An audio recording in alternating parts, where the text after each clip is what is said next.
Israel warns Iranians to flee as deadly air raids continue, is the headline on the front of The Guardian.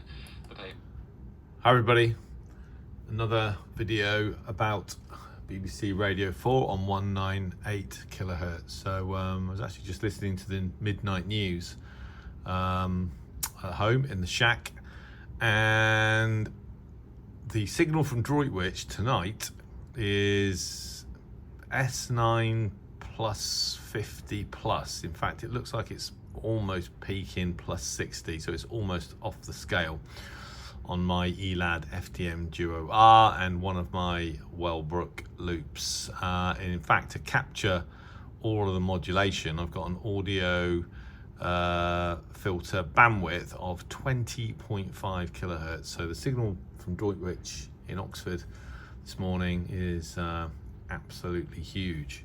Anyway, that's by the by, that's not why I'm making this video. So quite a lot of you will have seen the video I posted a couple of days ago about my experience with writing to my local MP, who decided to take 2 months to reply to me, which, you know, I don't really ever want to, you know, politicize Oxford shortwave log, but I mean, you know, that is an absolute disgrace, isn't it? 2 months to reply.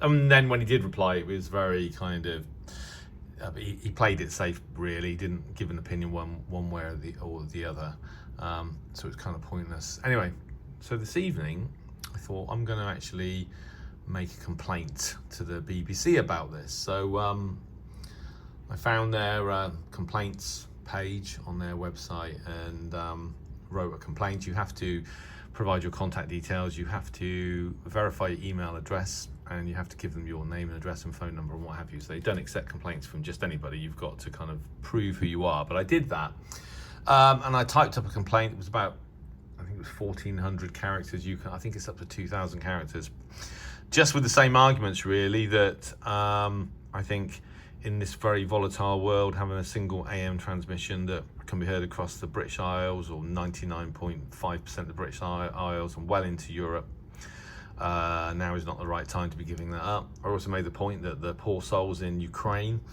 the feedback there is that the Longwave 198 kilohertz signal is the kind of easiest, most accessible signal from the BBC that can be heard clearly in Ukraine. I think there are still shortwave broadcasts from the BBC in that region, but you know, I think that in general there's probably less people around Europe that know more about shortwave than they do about longwave. So I made that point as well. I made the point about the RTS and, you know, switching tariffs on the energy meters and all that, basically the same points that I raised to my local MP. So I did that and sent it off, verified my email address and got a receipt from them saying they'd received it. And you can specify whether you want a reply or not. So I said I did, not to be difficult, but I'm genuinely interested in what they got to say. Anyway, so then I went to the website for the petition that I signed quite a long time ago, and that's keeplongwave.co.uk. They've got a news page, and on here I was very surprised and pleased to see a news article that was well, I was going to say published today, but it's actually yesterday because it's gone midnight. Radio 4 Longwave will not go quiet at the end of June, the BBC suggests. So they talk about the radio teleswitching service RTS broadcast on the channel or alongside on 198 kilohertz is being phased out over the summer.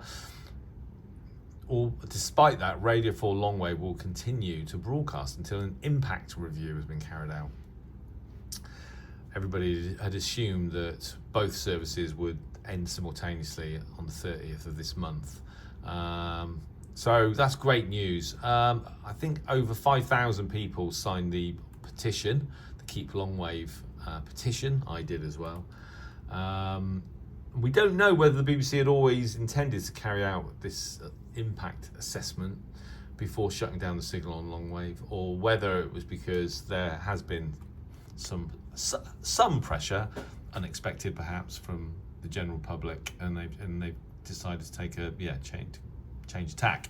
Either way, a public consultation and a rigorous examination of how many of us out there are still listening to Radio 4 on Longwave were key recommendations of a recent report titled Still Speaking to the Nations, published by the campaign to keep Longwave and seen by the BBC.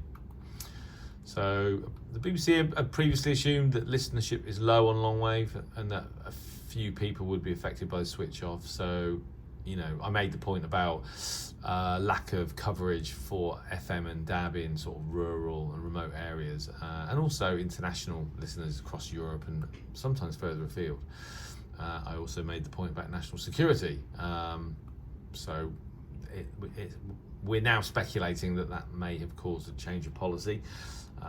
We don't really know, but within the BBC Charter, they have a duty to serve everywhere in the United Kingdom, and as I said, some of the sort of more rural, remote areas are poorly sort of served by FM and DAB, and in some cases not at all.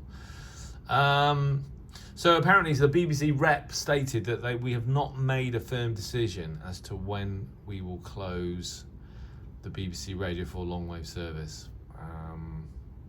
If you remember, in March last year, they ended, separate programming such as Test Match Special.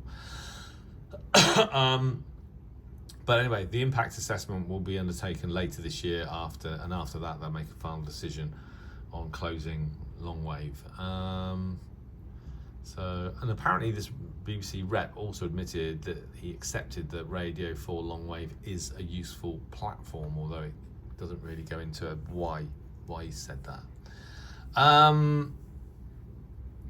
So it's unclear how long this potential reprieve will last and whether the BBC will in the end just shut it all down anyway.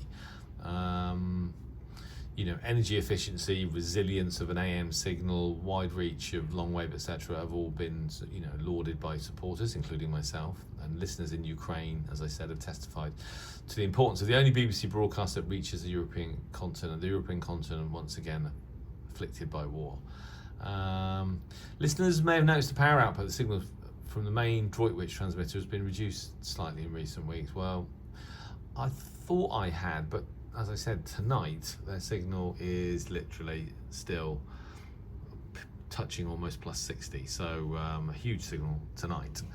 And apparently they have been operating at reduced power because of reduced interference from other stations on Longwave. I mean, basically there's only Antenna Satellor on 153, Medi 1 on 171, Radio 4 on 198 kHz, Polski Radio on 225, and Chain 3 on 252, other than a couple of transmissions out of Mongolia that you can't really hear in Europe. There's nothing else on the band. So because of reduced sort of co-channel interference or adjacent channel interference, they've reduced power a bit, which allows the signal from Droitwich to basically get everywhere that it did previously, but with obviously lower energy costs.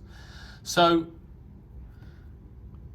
in reducing the power, there's also an implication for these valves that they don't have any spares for. So running at lower power means that the valves used in the transmitter are very likely to last longer than they would otherwise. So all of these kind of positive sound bites all really point in the direction of perhaps the signal really will keep going beyond the 30th of June, which would be amazing. I'd be so happy about that. So right now we don't know when the impact assessment is going to take place, and therefore we don't know when the signal really is going to close down on Longwave for good. Who knows? Maybe never. You never know. But anyway, I made my complaint on the BBC complaints page on their website, and but as it happens, we may still get lucky, and we'll still be listening to BBC on 198 kHz, this time, next year. I'd still be happy listening to it if we got as far as Christmas, but this has a feeling like this might carry on for another year or two. Who knows? I mean, hope the longer the better, as you know, is my view, and as you all know. So anyway, I thought I'd share that with you because that's actually really interesting. So I wanted to record a video just to let you know, just to let you guys know that I had lodged an official complaint with the BBC for what it's worth, and then literally did that, and then there's news that perhaps it's not happening, well, on the 30th of June after all, which is amazing. Anyway, thanks for watching, and here's a final look at the signal from Droitwich, still peaking sort of plus 60 dBs above S9. Long may it continue. So there you go. Hussein among them. My mother was a history teacher before she became a human rights activist. Love it. Brilliant. Thanks for watching the 7-3.